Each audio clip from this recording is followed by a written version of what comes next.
You're listening to a Roddenberry podcast. It is time for the weekly gathering. We will discuss the current topics of interest, and we will welcome opinions far and wide. And by the end, we will return to our human state. It's 7 p.m. Pacific. It is Monday night. We are here, and you are right there with us. It is Mission Log Live, and I am John Champion. And I'm Heather Ray Barker. Unfortunately, I've either had too much LSD or I'm lanthanite because the serum didn't work on me. Alas, we are here tonight to discuss episode 8 of Strange New Strange New Worlds. 4.5 Vulcans, and it's Ooh, you're so close. You're so close. Okay, it is. I'm just going to stick with that. Only logical. We hear from our favorite people in the universe. That is all of you. Guys, I missed you all. It's been a while. Bad life things happened, but I am so happy to be back in my little mission log bubble. I will talk more about how precious the mission log bubble is later in the conversation. Yes. But we want to hear from all of you. Please call me. I missed you guys. I want to see your faces. You know what to do. I know you're in the chat saying hi already, but interact, click the hearts, you can donate money. Yeah. I'm not supposed to like beg for money or anything, but I just remembered that. You're just saying that you can. That's all. You just can. You don't have to. It's a thing you can do. It's fascinating. But yeah, click the hearts every time I mention Discord because I will be talking about Discord quite a bit tonight. All right. Well, I'm dispensing with the pretense. I can't do the voice anymore. Human. Please. Yes. Not for you, not for anybody. Human and Vulcan alike, you are all welcome to call in, of course, and all points in between. Please, no mutinies. We'll get to the bottom of 4.5 Vulcans, as Heather mentioned, and it all takes place when you click on the Zoom link. Earl will be right there in the Earl Green room, and then you will be live with us to chat about Strange New Worlds, logically, of course. Okay, I'm like so touched because there's lots of love for me in the chat, and I appreciate you guys so much.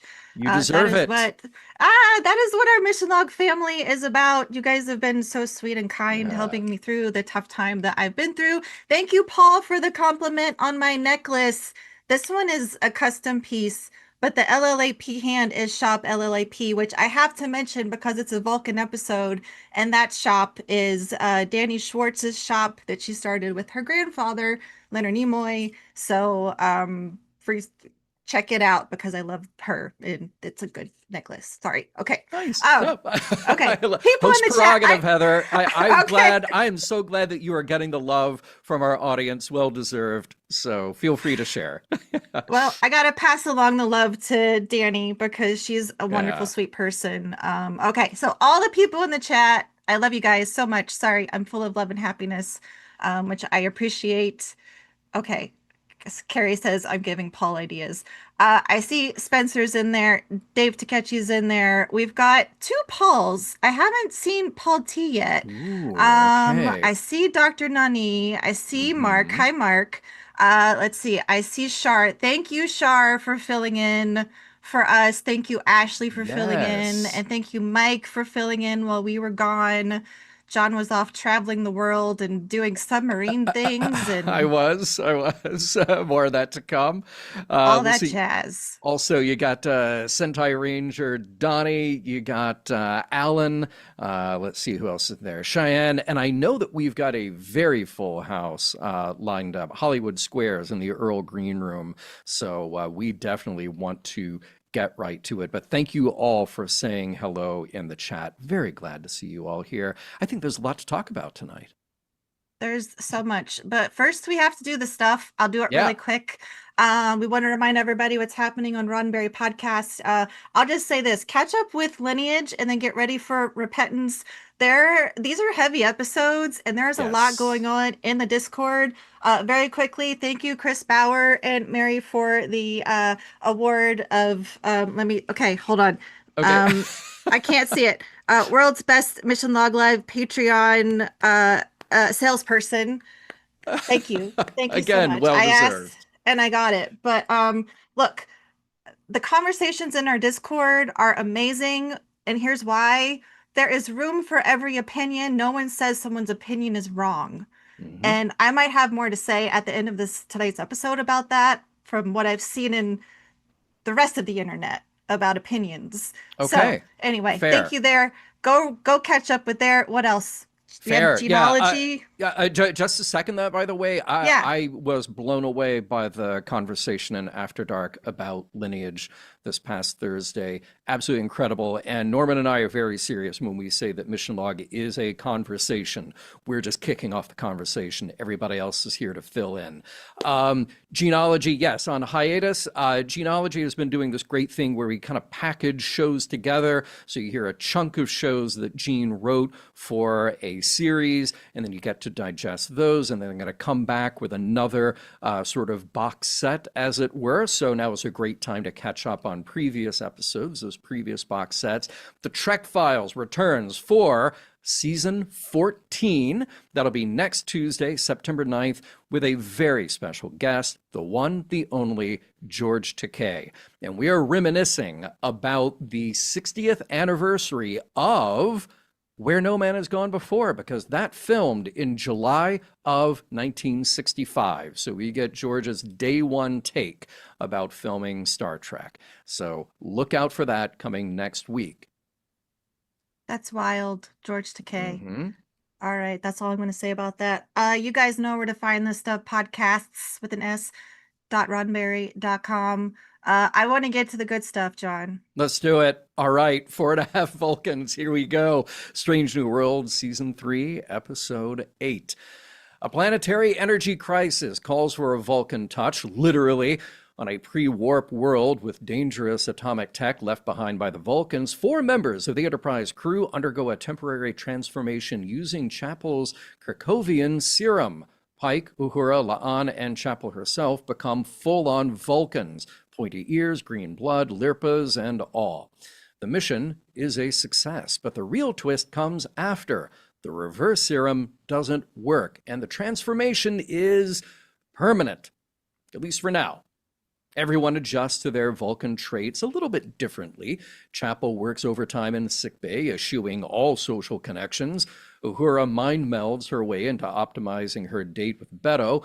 Pike rewrites the shift schedule with annoying mathematical precision, and La'an steers into full-blown militarism. When the 4 announce their desire to remain Vulcan indefinitely, the rest of the crew gets worried.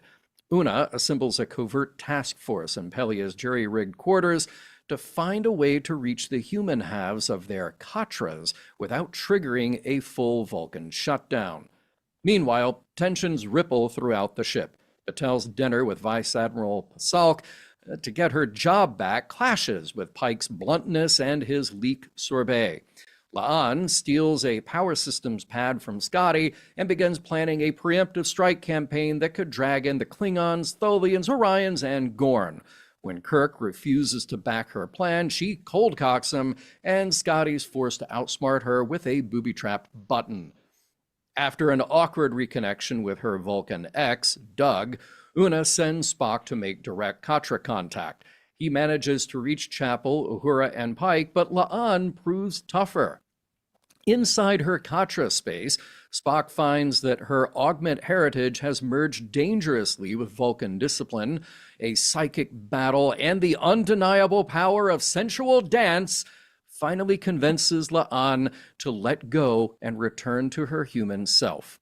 Order is restored. Uhura and Beto finally get that first date. Patel gets an offer to lead Starfleet's Judicial Division. Chapel makes a heartfelt and terrible batch of plomeek soup for Spock and Corby. And La'an confides in Una that her whole spiral started when she found Spock's socks in her drawer. The crew settles back into normalcy, but not before Spock gives Doug a crash course in human culture, including contradictions, horror movies, and the high five. A great deal of cheese. The end.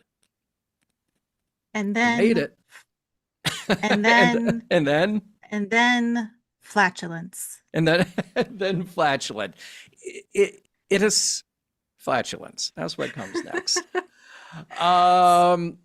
There's a lot to say here, Heather. Have you been reading the internet? All of it? Uh, uh. Yeah, you've seen my notes. You've seen my notes. And look, briefly, because I want to get to everyone else's opinions because frankly, I'm afraid to share my opinion because of what's out there on the highway of fandom. However, in the nice little neighborhood of Mission Log Live, I know that it is safe to share because there's room for everyone and nobody's going to tell me that my opinion is wrong. I just can't emphasize enough that everyone's opinion is valid. I think that there are a lot of perspectives about this episode that need to be listened to. I don't think that there is space for anyone to just be so dismissive to say that you're wrong and that's it.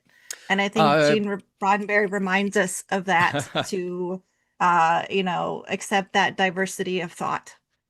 Well said. I look forward to a robust conversation.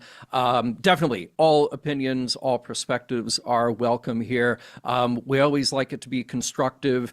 We always want to hear what people, it's funny, we don't have to lead into every episode by having this kind of conversation. And I will say this, in the few times that I watched the episode, my initial reaction was very strong. It was very negative. When I went back to rewatch it a couple of times and put my notes together, the initial surprise wore off, and I was able to focus on the things that I did like, and I will certainly get to the things that I did like as the conversation goes on.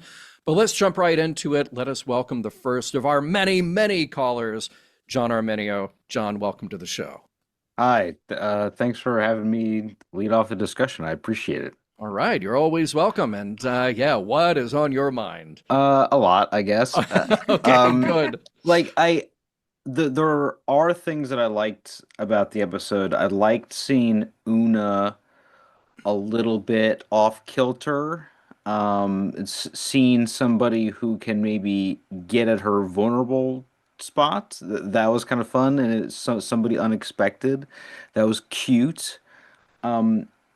But again, as much as this episode takes the opportunity to play with changing identity and roles these characters have, we've had a species that does that very well in Star Trek in the past, and that was the Trill, right? And that switching of identities was often used to make some very salient and profound points about gender identity, about sexuality, about memory, about cultural identity. And it seems like Strange New Worlds is really bending over backwards to not make those statements. And I'm okay with having fun, jolly times with making fun of Vulcans, but this episode was 50 minutes long, and we could have had it say something about what it means to be Vulcan or what it means for Spock to be a biracial person. Watching humans just sort of like become Vulcans instantaneously and then kind of magically zapped back to normal. Maybe I'm oversimplifying it a little bit, but it seemed like another missed opportunity with this extraordinarily talented cast, and one with Patton Oswalt as a guest star, who was funny, I have to admit. Yeah, there's a lot to consider. And, the first note to myself was that we have a really difficult task here with deciding, are we discussing the episode as a piece of Star Trek in the context of Star Trek and Strange New Worlds, or Yeah. as a singular episode, and how well does it achieve what it set out to do? Mhm. And taken as a single unit, I ask myself, well, who does it serve? And I think that, like you pointed out early on, Una, actually, I love what we get with Una. Yeah. And it reminds me, going back to that initial short where she's singing Gilbert and Sullivan in the elevator, turbo lift with Spock, just because, our initial version of number one for 55 years up to that point was just the cold as ice first officer, and that's all you get because Majel only got to play her for that, 48 minutes of that original pilot. And then we got to bring in a character who we could start to peel back the layers and say, no, but there's actually a personality here. Yeah. And then when we roll around to an episode like this, contrast with a few episodes ago where she was an absolutely tough commander. Love that as well. We just get more facets to Una, and I am absolutely here for it. So I think it serves her pretty well. Hmm. And then I asked myself, does it serve Spock? And I thought, well, maybe this is one of those initial glimpses of Spock reconciling the value of his human half with his Vulcan half. But I think the downside here is that to do that, the contrast it set up was all of these really reductive jerk Yeah. Vulcans, and did it serve them at all? Did it serve our other core characters like Pike and Chapel and La'an? And I'm not necessarily feeling that. But if the goal there was just to make them funny, well, your mileage may vary. Maybe you're receptive to that, or maybe not. Yeah. And I think, the more Strange New Worlds is just gonna comment on Star Trek and make jokes about Star Trek, I think like it's gonna end up being like the snake eating its own tail. Like the whole reason why the jokes work at all is because there's this great history of Trek to build upon, but Strange New Worlds has the opportunity to build its own legacy. And I'm getting like real big picture here. No, that's fine. Apologies. Yeah. And I just feel like, I want to be able to enjoy Una's moments of humanity and fun. But I think when the rest of the episode is also so light and so like fluff, it's hard to enjoy that bit on its own for as good as it was. I want to throw this out to you and to Heather and to the rest of the audience. That Well, first of all, one thing that I think is an elephant here in the room as far as this episode goes, it is no secret to our audience how much I love Anson Mount as Christopher Pike. Yeah. Way before we even saw him in the role, I was like, yes, this is the guy. This is the role he was born to play. And then he plays this Vulcan, Vulcan version of Pike. And I'm very confused by it because I'm thinking of other kind of commanding, thoughtful, smart Vulcans like Sarek. Not a great father, but a great Vulcan.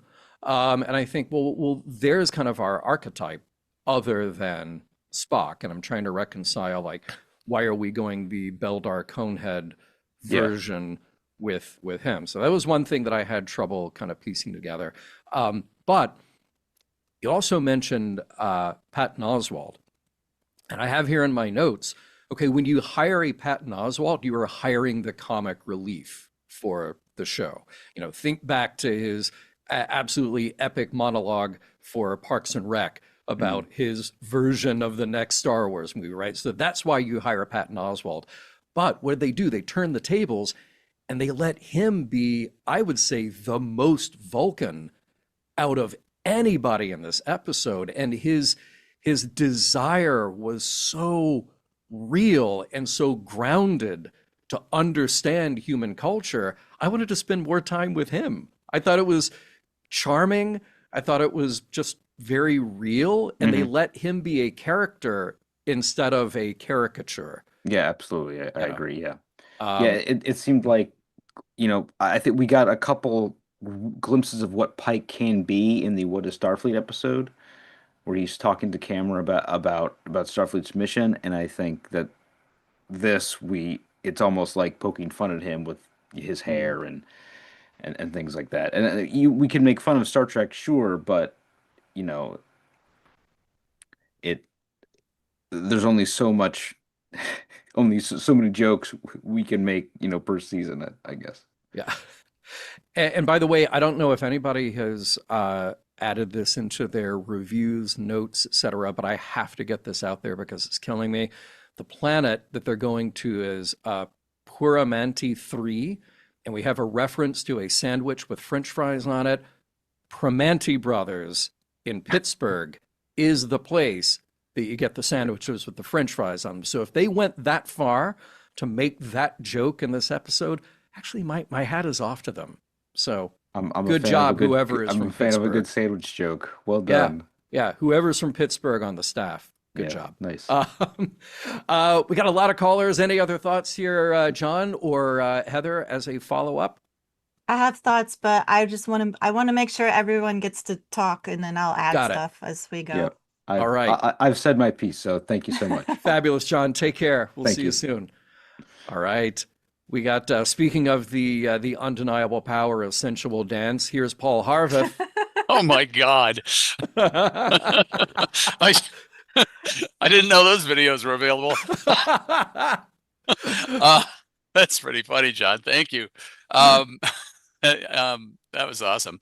So I'm on the other end of all of this. I've never had an episode of Star Trek make me laugh out loud in my own good. house as many times as this did. I think it's Right on. been overanalyzed. I think it's been beat to hell by a bunch of, interesting people with various views. But, perhaps the world the world may be a better place if we could just give somebody a shot and say, you know what, John Champion, you're going to be an Arab American today. Here, go live it for a while. Go live in Or somebody here's- else's shoes. So I'm like, there's that part of it. And I think the reconciliation at the end was adequate. I think they're all going, you know what, we thought this, but it wasn't quite there. Now, that said, back to the laughing, I got three highlights. Battelle at dinner, who was not under the influence, but told all of these people exactly what she thought, reminds me of me sometimes. Perhaps why I never got promoted. I've had these discussions, in public with people because they just deserve it. And both of them really deserved it. If they wanted honesty, you know what? Good for Battelle. I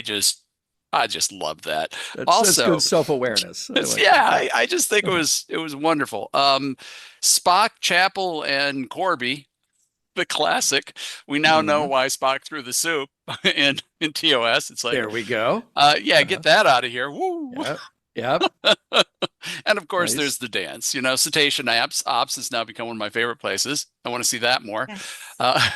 Just the real life Cetacean Ops was wonderful. But yeah, I just beg of people not to get too wrapped up in whatever you did or didn't see and just sort of roll with it. This is going to be an episode I will revisit. This and the holodeck episode this year.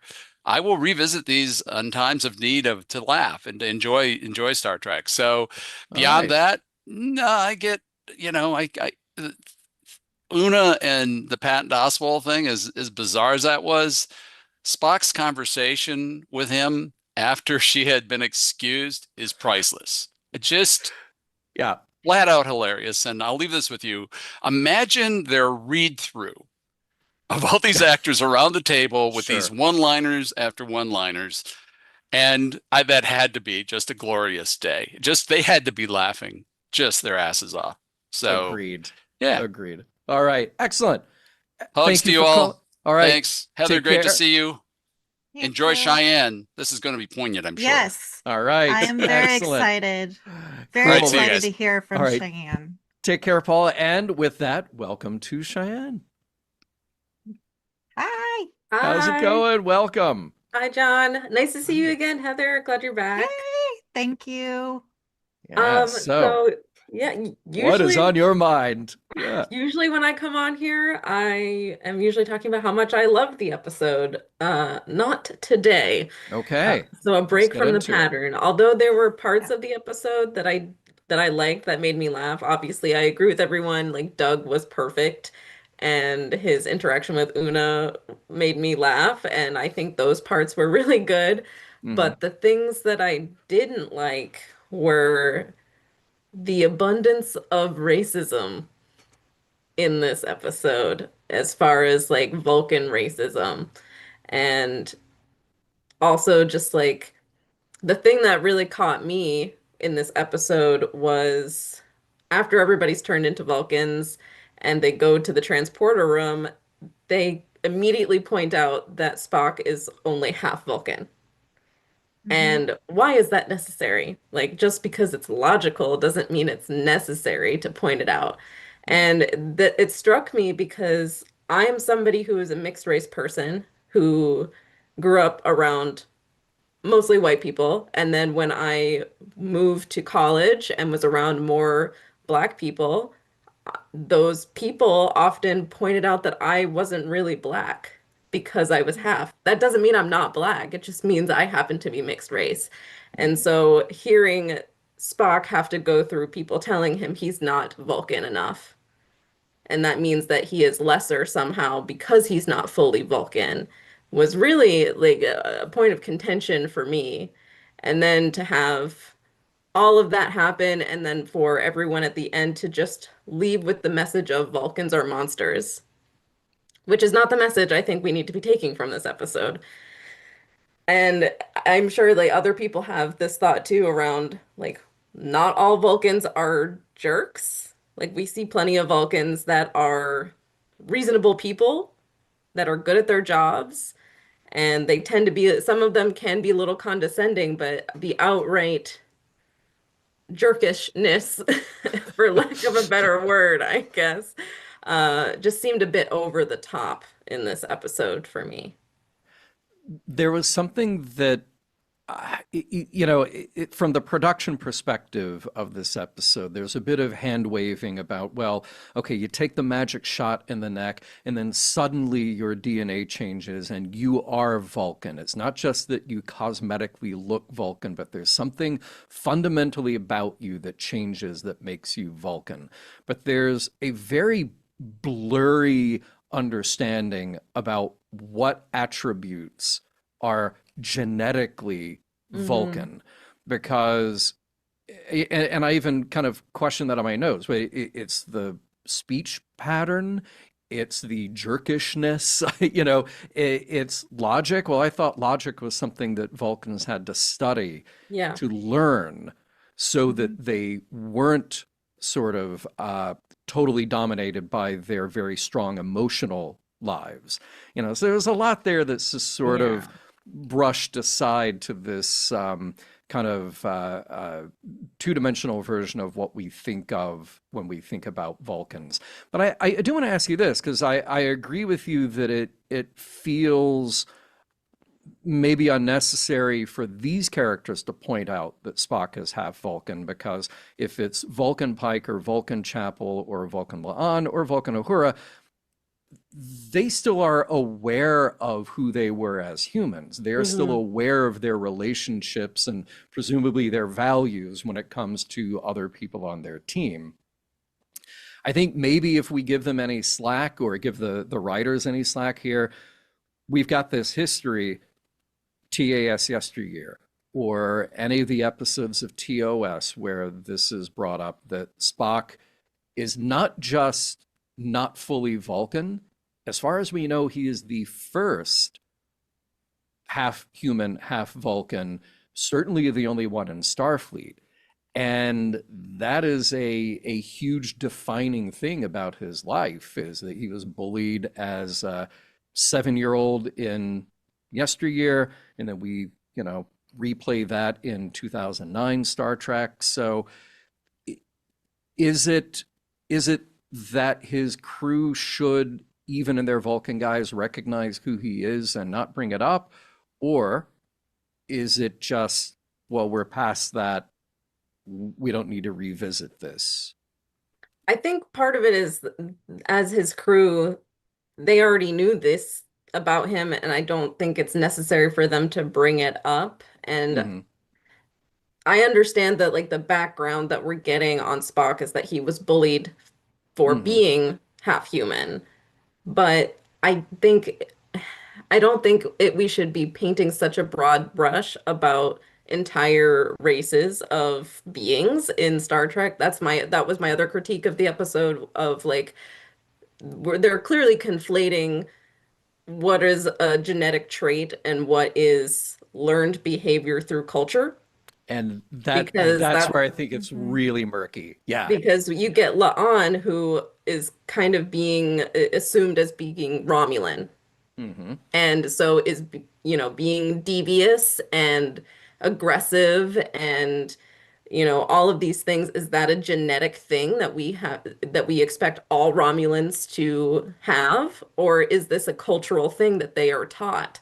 And so there's no distinction there, and none of that makes sense when they've taken this serum and all of a sudden there are these broad stereotypes. And Yeah. if we put those stereotypes on a human, we should all feel really uncomfortable with that. Like, think about stereotypes that we put on Black people. Like, those Yeah. things don't exist just because people are Black. They Yeah. exist because of culture.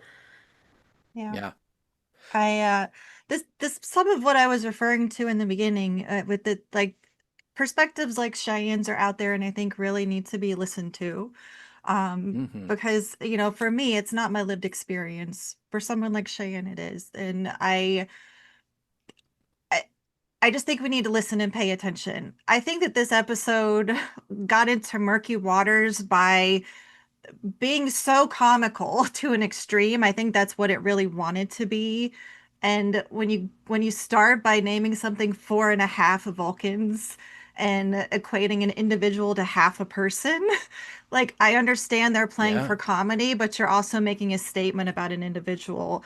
And that puts you in very murky waters. And so then when you don't have an exploration, like I guess a more in-depth exploration. Like this episode to me was not about Spock and his Vulcanness, at all.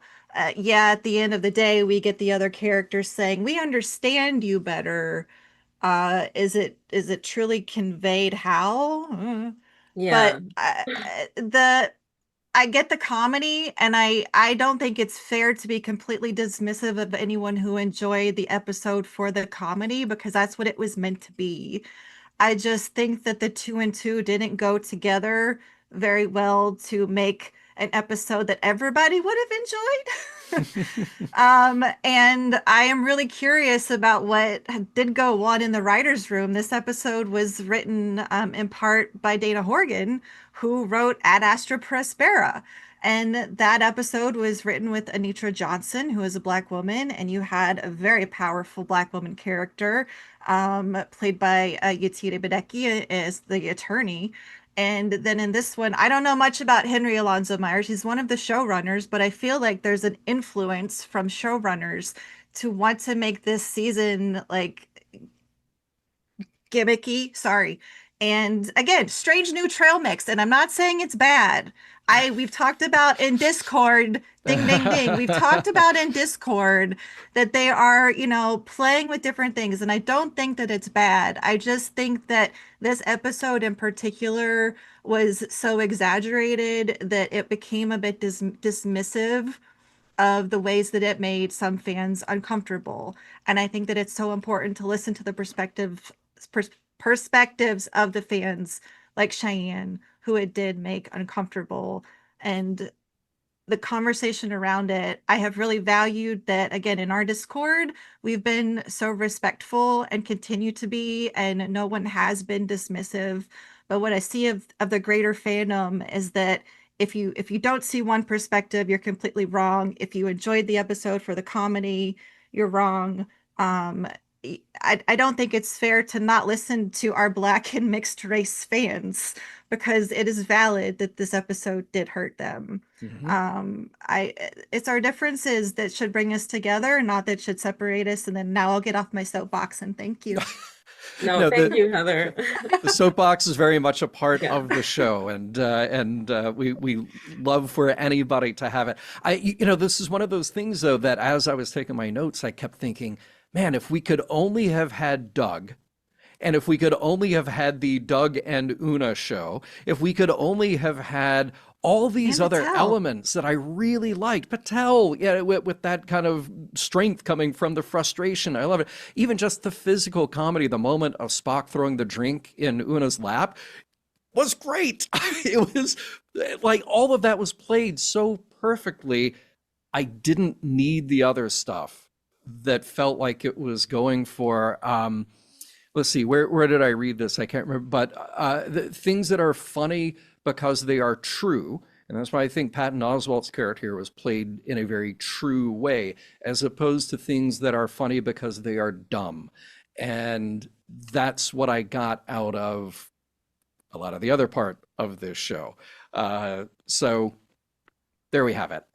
This is normally the part of our broadcast where we would stop and remind everybody to go to patreon.com/mission log. I do enough of that. You do enough I of got that, an so we're not award for going it. to. And speaking of, Yes. well, first of all, I guess we should ask Cheyenne if they had anything else to add before we let Cheyenne go. Yeah, definitely subscribe to the Discord because that's where it's at. There we go. Okay, More Cheyenne views should there. also get an Yes. award. But also, my one last point is that the one thing I did really like and wish had actually stayed until the end was Chapel breaking up with Corby. That was their relationship is illogical, and I wish that had stayed. Yes, Yeah, good call. yeah. All And right. with that, I'll Bye, leave it Corby. to Chris.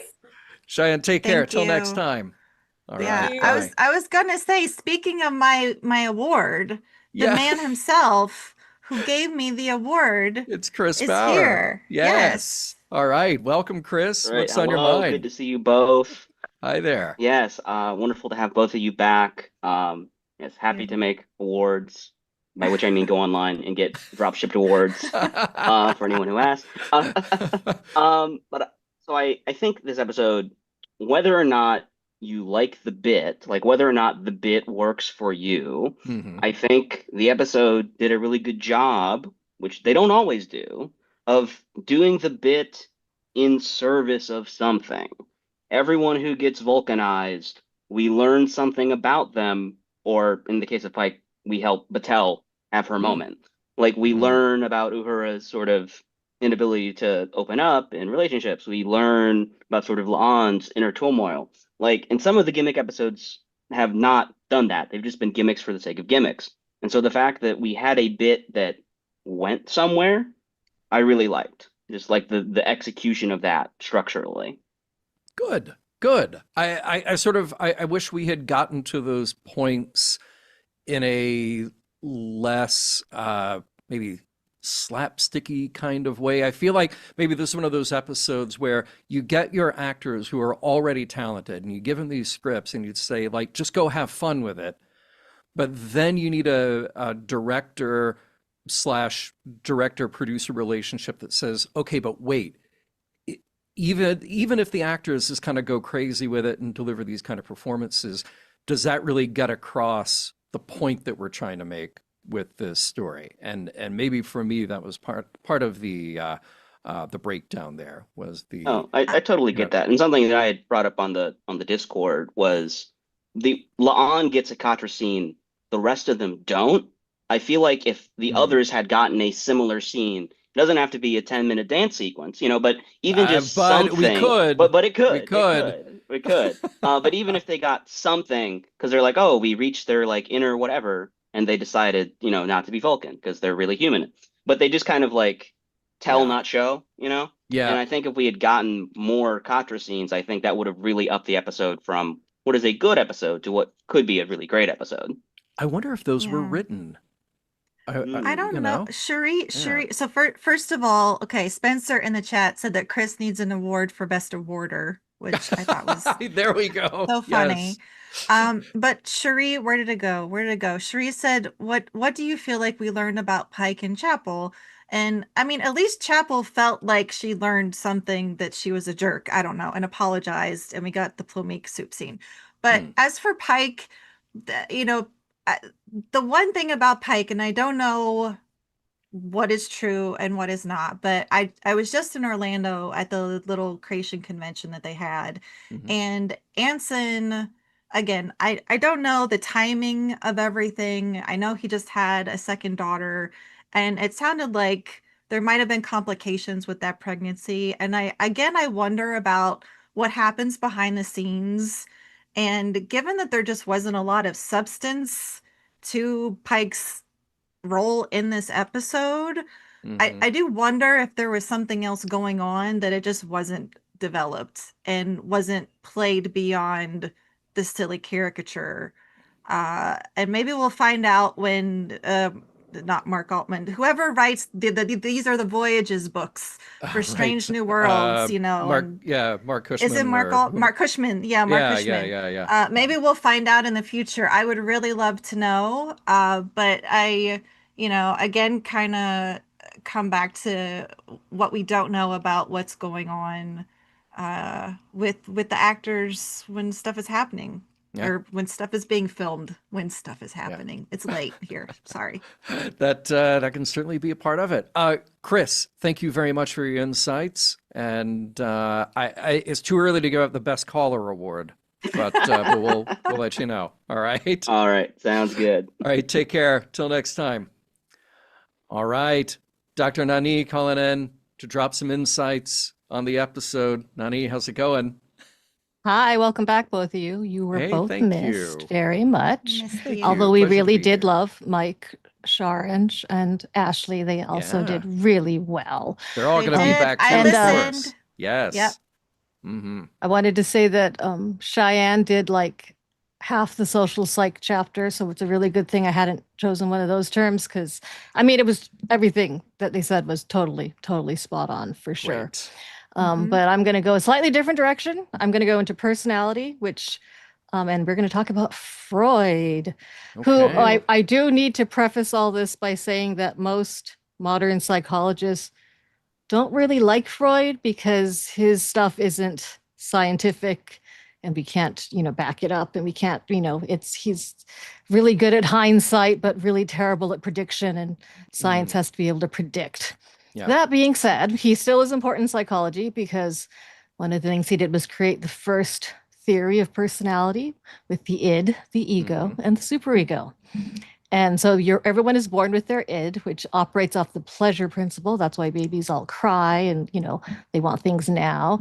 As you hit about toddlerhood, you start incorporating what the people around you kind of are teaching you, your parents, teachers, older siblings, and that becomes your superego, which is very similar to your conscience, right? So the part of you that says you can't eat a brownie before dinner, somebody probably at some point told you that. So that's why you think that, even though now I will just go eat the brownie because I'm an adult and I don't care.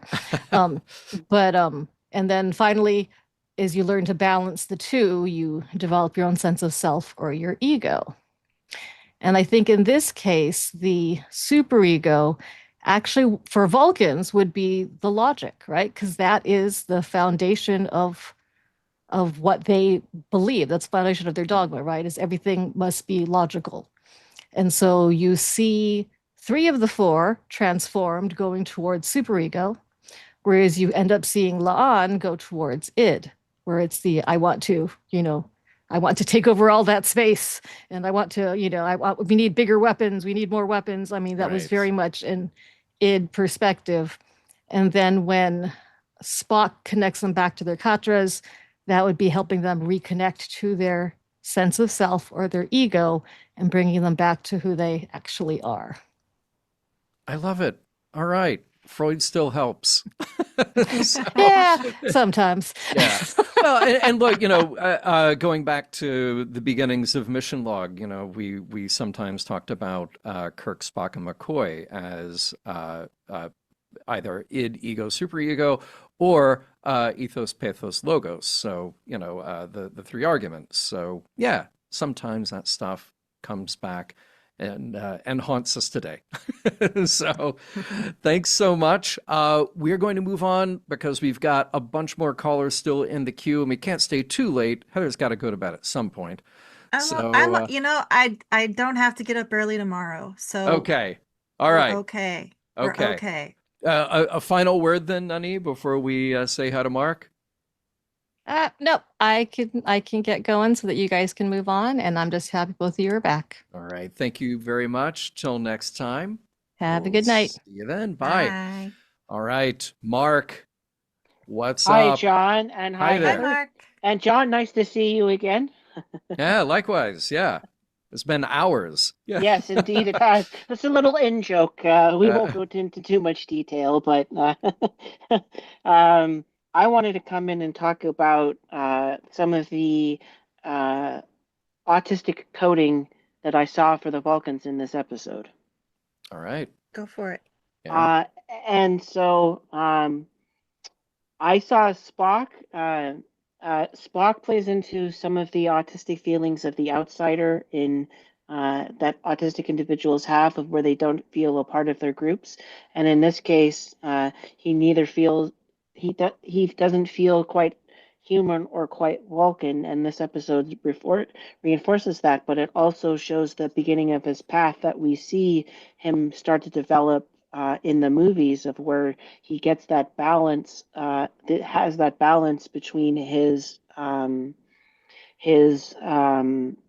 the balance between his Vulcan side and his human side, and which becomes a major plot point for him. Of once he finds that balance, he becomes the best of everyone. Where the best of both worlds, to steal a title from the Star Trek TNG title, where he knows when to use the logic, but he also knows when to use the human thing. And then tying that into the broader autistic thing, Pike to me very much came across of his robotic monotone voice, of how some people describe autistic individuals, of where they only speak in a monotone, or are very loud and aggressive, and which I think is interesting. And then if you look at Nurse Chapel, of choosing to abandon friendship, she's going from the extrovert that she normally is to the introvert, where she wants to focus on the work and everything. That's often also associated with people, people and individuals with autism.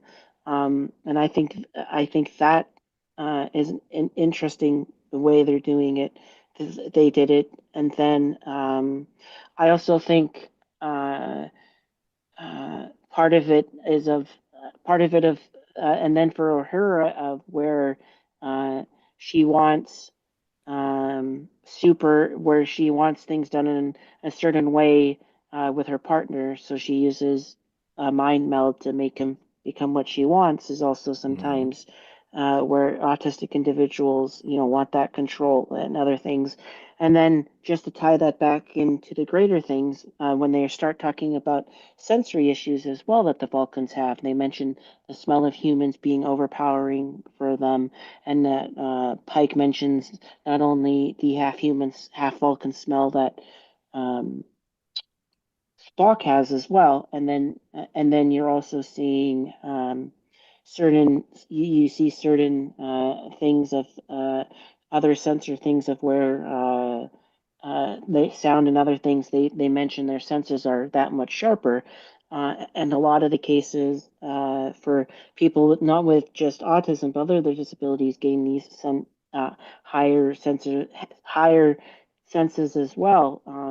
And so part of the problem could be to tie that into the autism, is part of the reason why they act the way they do, is not because of the short time that they don't have any of their Vulcan training, but it may also be because they're sensory overload as well, and that can sometimes cause your behavior to not always be the best. Not that I'm trying to make excuses or apologetic for them, but I know in my own experience, where when certain things come over me, I don't necessarily always act in the best rational, logical way. So that could be something that they were dealing with, because they have that much more heightened senses, because Vulcans do. And I don't know how much more sensitive they are, but it'd be interesting to compare the sight,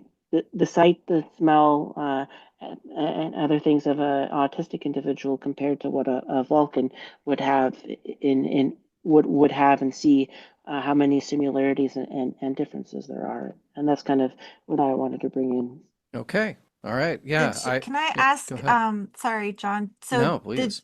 you don't seem to have been offended by any of this, or were you? Because other autistic fans out there have said that they were offended by the, I guess, caricaturism of how this was portrayed? This is probably the first episode that I didn't like. I must admit that there were certain scenes that they started and I fast forwarded through them because I didn't like what was happening, and so I will freely admit that, and I can definitely see how the care see where care where I think that is a good word. They were caricatures of people that you could classify as autistic, and I think part of that as well is that Hollywood doesn't write autism very well. It never has, and it's still in the 21st century is still having a lot of trouble with it, especially putting it into the camp of the wonderkin autism that you often see for a lot of shows, and so. My big hope is that eventually the writers' rooms or the other things they'll be more open and understanding of autism and other things in general, and then I think that's really the only way that you stop having caricatures and start having real individuals like myself that could appear on an episode and be written of where we deal with our autistic issues, but we can be really good serving members of the ship's crew and the other things. And I think we've talked about Heather. You've brought up in the past the LGBTQ plus. And how there was representation and discovery, and that's sort of missing in this. And I really feel that we haven't really turned the corner yet on neurodiversity representation that well in Star Trek. And this episode, I can definitely see would for some people would might turn them off Strange New Worlds and continue to be an issue. And I hope the writers, even though there's season 5 is probably already written would know that there's still a work that needs to be done on that type of portrayal of that community, especially especially with it becoming such more open and understanding part of society around the world. Yeah, I will say that Bill Wolkoff, who we had on the show at the beginning of the season when we started, he wasn't one of the writers for this episode, but he did make a statement saying that he is listening and receptive to feedback. And well, he didn't say the rest, but clearly season 4 is written and filmed. Season 5, I assume, is written, and so I don't know that anything is going to change with the writing, but I do trust that he's going to take what he is learning and apply it to any writing that he does in the future. And he can't speak for everyone else, but he is a very outspoken individual, and I would like to think that he is influential among his writers' rooms and with his fellow writers. So one can only hope. But thanks. I appreciate your perspective. I know that I didn't really pull out the autistic caricaturism myself, being an autistic person, but I have other friends who did and weren't offended. And so it comes back to me. It's like, again, I think it's important to listen to all perspectives. I think it's also important to remember that no one representation is a monolith, and that even within those communities, there's still going to be varied perspectives, and it's just important to listen to everybody. And I'll probably keep repeating myself like a broken record because it's just so important right now, especially with this season of Strange New Worlds. If I Go just ahead. may, Heather, that is it in a nutshell. That is the infinite diversities and infinite combinations in a nutshell. Just like Heather's necklace. All right. Mark, thank you so much. We're going to move on to our last 2 callers. If we missed you tonight, so sorry. Please call back another time. We've got, oh my gosh, coming to us live from NTW is Alan. Alan, hello. What's up? Yeah, well, John, Heather, great to see you both back. So I heard that we were getting Vulcanized, so I thought that I would go to the source. You did. Good. Well done. Well done. I was going to say that you look tired. Well, I But mean, it is late, but I mean, it's not that late. So, what's on your mind tonight about this exercise in volcanology? Yes. Well, apart from visual puns, I have to say that, you know, I think back on my experience with this episode, and it actually goes back about a year now because I was fortunate enough to be in the room at Comic-Con when the clips from this episode were premiered, and I remember thinking, "Oh, my one complaint or my one thought was, well, this obviously isn't from Hegemony Part 2, so that's an odd choice that they choose to premiere this year." But, I thought, funny, Star Trek comedy, we'll see where this goes. And in retrospect, it was sort of it should have been a warning sign of how divisive this season of Star Trek has turned out to be, because almost immediately the reactions were, does this go too far? Comedy, pushing the boundaries. What does this mean? How does this work? Et cetera, et cetera. Yeah. And it's so I've kind of been like on pins and needles waiting for the reaction this week, and honestly, it kind of feels like it's borne out. And for better or worse, and like you guys have been saying, thank you, Mission Log, for being a place where we can have reasonable conversations. Oh, well, thank you for that. Thank you to everybody who's here with us live or sending in emails or joining us on Discord and Patreon. Definitely appreciate that. By the way, Spencer said in the comments here, hopefully Alan won't be retreading any old ground. Touche. Yep. Alan, any other thoughts? Well, I don't want to belabor too many points. Love Doug. Love all the individual bits. I will say that the one thing that stands out for me is that, once again, not that I don't have a problem with Star Trek doing comedy, but the placement of the comedy episodes in the season compared to the rest of the episodes, it just feels like it's creating a lot of uneven characterization with some of the individual characters and the relationships. It feels strange going from Beto Ortegas as sort of this controversial underground hit job filmmaker to, oh hey, we're back to episode 3-2 girlfriend boyfriend relationship with Uhura this week.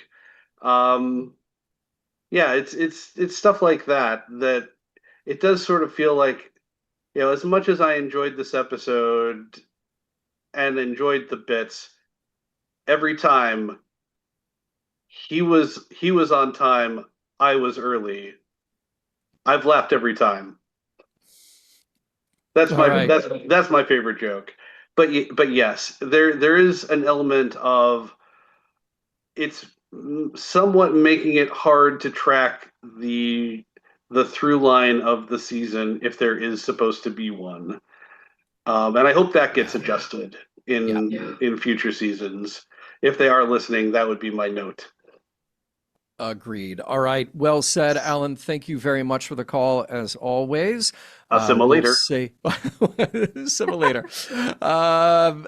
Really quickly here, before we get to Cherie, I want to share this. We got an email from Adam, listener and friend of the show from UK, and he wanted to share this because of the time zone difference. Obviously, a little bit harder to stay up and join us. But he says, I didn't care for the episode. Norman was spot on when he said Pike was acting like Conehead. But for what it's worth, I'll briefly don the writer's hat. We loan those out from time to time. The whole episode should have been set in the reactor. None of the Vulcans want Spock there because he's only half Vulcan, but what if there's some sort of MacGuffin that required Spock's intuition, his human half, and the Vulcans learn a lesson about not dismissing someone like Spock, and our favorite Vulcan gets an opportunity to appreciate his unique heritage.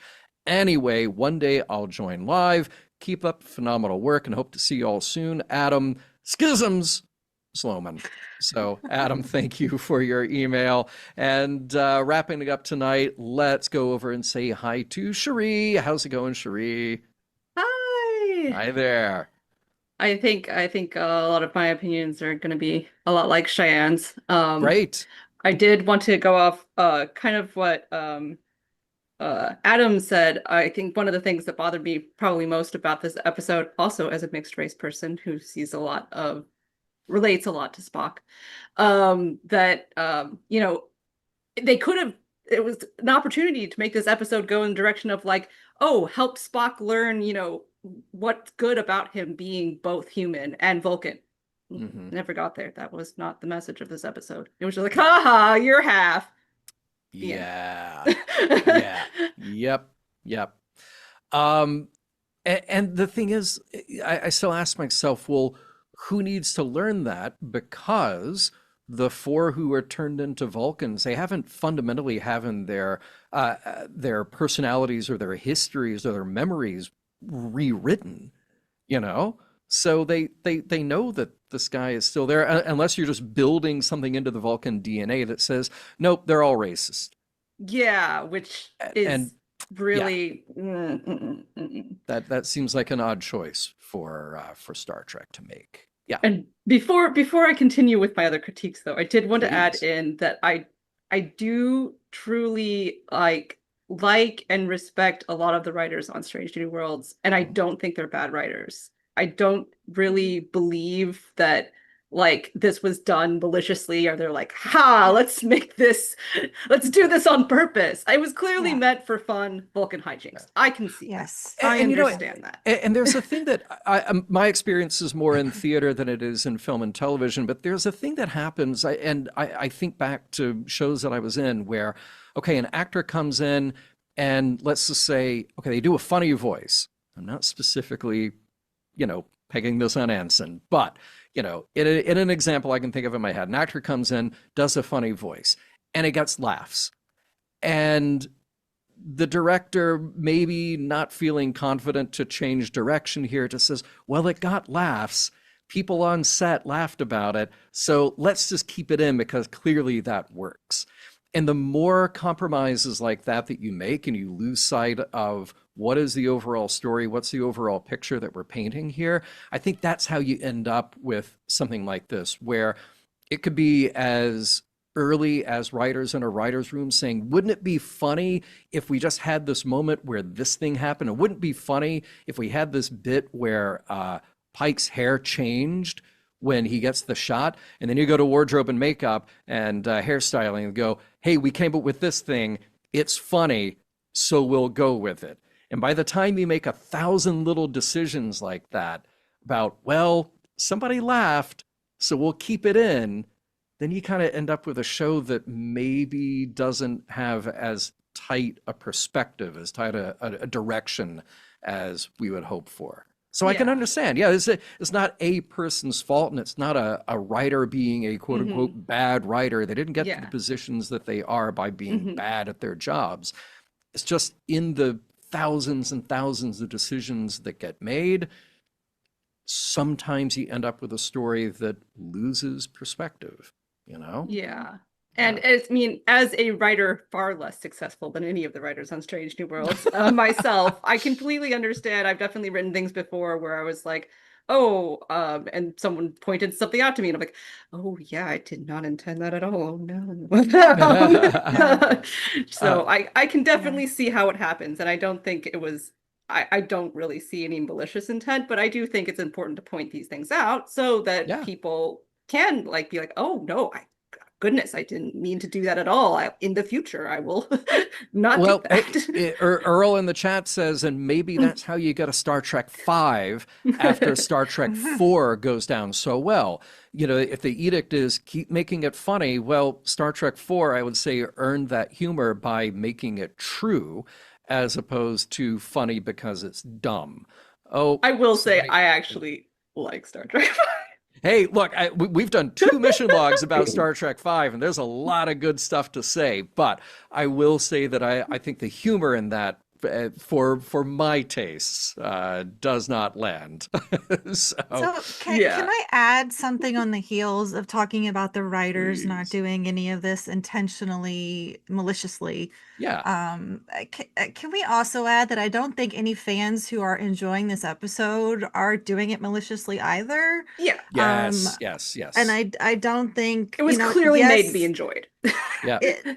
Yes, and it's frustrating to me to see conversations happen where fans who enjoy the episode are completely dismissed because they like it. And yes, again, I have emphasized throughout the evening that I think we should always take other perspectives into consideration and really listen when our other, everyone speaks.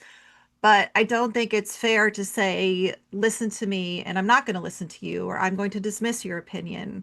And again, what I truly love about Mission Log is that it is a conversation between people. It's never a conversation about people. We're never talking about other fans that way. We're talking to each other and we're giving one another the opportunity to learn. So yeah, a lot of people, especially, a white person like me may not have ever considered this perspective. And hearing from you and Cheyenne could be completely new. And somebody can even disagree with it, okay? Like, they're still allowed to have that perspective. I don't think it's fair to completely dismiss that person and say that you're wrong. Yeah. I think that by doing that, you are shutting a door to having any conversations in the future. And so I don't think anyone out there is maliciously enjoying the episode. I think they're enjoying what is there and what is meant to be funny. And I think that the conversation that's come out of the episode from your perspective, Cherie, and Cheyenne's and Mark's, and there's more out there. Norm has added a lot about Lon, being the Romulan and what that says in connection with Asians being used as Romulan characters in our Discord. You can find out more there. But it's it's again, I'm a broken record here. Just a couple of quick points before we get to Cherie. First of all, malicious enjoyment is going to go on a t-shirt because that is a great phrase, and I want that to be shared with the world. Be a band name. Yes, that is a good band name. Alan had a great comment in the chat. It's the Coco Chanel principle of comedy. Make all the jokes, but put one back before you go out. I think that's great. I would also say that my enjoyment of Star Trek, we should have the same rule that I think applies to something like wine. Yeah, you know what? There are rules that exist, but at the end of the day, drink what you like. So that's watch what you like as far as Star Trek or anything else goes in your media consumption habits. So, Cherie, what else before we say goodnight? Well, just kind of going along with what Chris was saying about how we missed out on like the katras for like everyone else but Lon. I think that would have been a really important part of them being like, oh, what part of me that's human do I miss?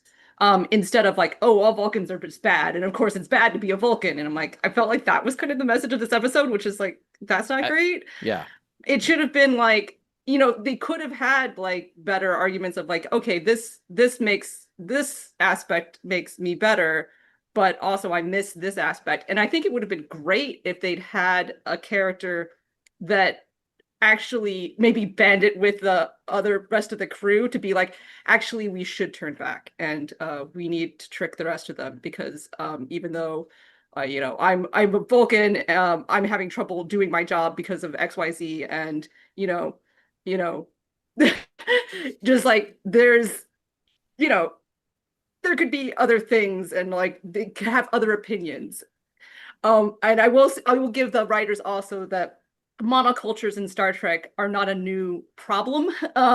So the writers of Strange New Worlds did not create that problem, so that's not their fault. It's always been a problem in Star Trek, but it is one that we should better address. I always bang on the Lower Decks drum, but I think Lower Decks did Vulcans the best. I love the Vulcans in Wage Stooge. I think that so those good. make me so happy. But I also say that if anyone was having like, once again, not trying to say that anyone should